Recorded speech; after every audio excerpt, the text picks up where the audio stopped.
Hello and welcome to BQ Prime. I'm your host Vikas Srivastava. Today we are sitting with Mr. Dilip Panjwani. He is the CFO of Waaree Renewable Technologies. They have come out with good set of numbers in the second quarter of fiscal 24. And Mr. Panjwani will take us through the overall performance of the company, what has been the main driving factor. Welcome to BQ Prime, Mr. Panjwani. Good afternoon, Vivek. Thank you so much. Yeah, sir, can you tell us, what has been the main reason for this kind of growth that we have seen in revenue as well as profit numbers? See, one, of course, the demand remains robust. So that's the driving force for good numbers in terms of revenues. Margins, of course, are, if you see, analyze the results, they are a function of two things. One is the volume that is driving it. And second, of course, operating efficiencies that has kicked in. The costs have not risen as much as the revenues have gone up. So that's the driving force right now that's making the results look good. And we hope this momentum will continue with us for some more foreseeable period of time. Yeah. And what has been the impact of basic customs duty that, government had imposed of around 40% on the, solar manufacturers, basically on the solar panels.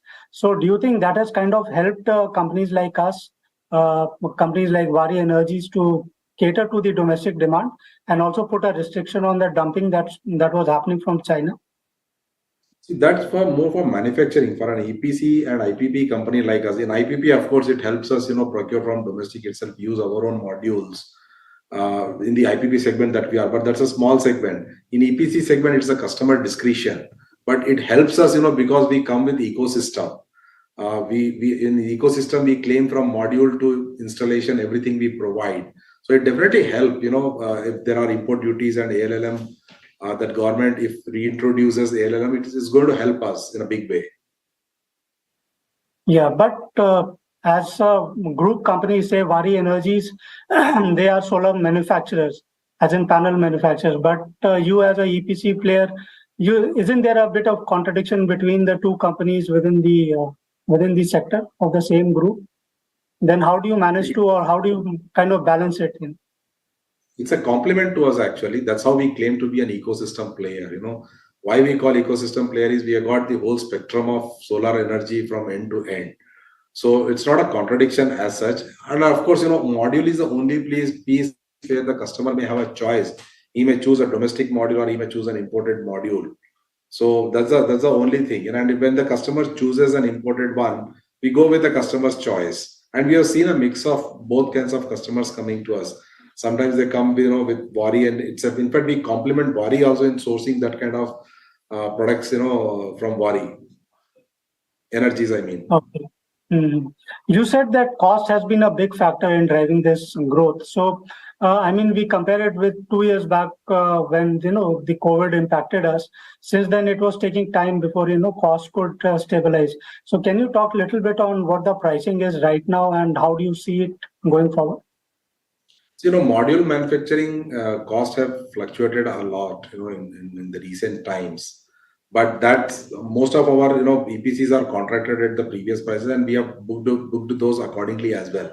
But we have seen some bit of a softening in terms of commodity prices, definitely going forward. That will actually help bring in more orders. The C&I segment, is normally cost conscious.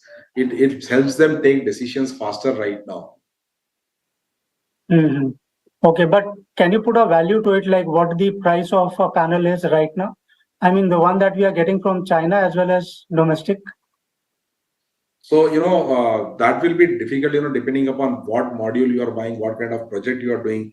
But roughly around, 15 to 16 rupees watt peak is, it's ruling right now. Mm-hmm. It has come down substantially from what it was. It was almost around 28 peaks watt per week peak. Right. Right. And what is the current order book that Waaree has, Waaree Renewables? So we are touching almost 1 gigawatt now. We have got 897 megawatt of order that is pending to be executed, and bulk of it we intend to complete in the second half itself. That's how you are seeing higher growth rates, ranging even 25% quarter on quarter as well sometimes. So that's 897 megawatt now is a pipeline that's pending with us. Order book, sorry. Mhm. And which are the main sectors? Is it mostly corporates that you are looking at, or it's also kind of utility-based power projects that you are?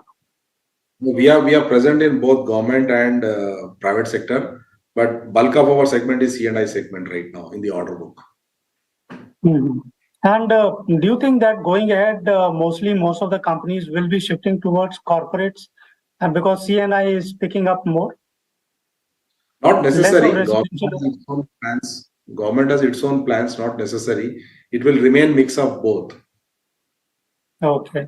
And in terms of outlook, how do you see this sector panning out? Because we have an ambitious outlook for 2030 and a midterm outlook also. I mean, people talk about solar almost around 20 to 30 gigawatt of annual capacities need to be added.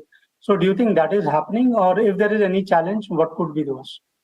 See, we have to, the starting point itself remains that India will be the fastest energy guzzling, consuming country because of the growth. Coming from there, the needs of the energy, solar will definitely be a big player in this space. If you want to move away from fossil fuel, you have got right now wind and solar is the dominant player. That's how government has also put 200 gigawatt up to 2030 from solar itself. So near term itself, if you see last couple of months, the order book that has come from PSUs and the government supported PSUs is towards that goal itself. So it's shaping up, and we expect this momentum will definitely continue so long as there's an energy growing demand. And in terms of challenges, what could be a few challenges that you face right now? Open access could be one, and some others.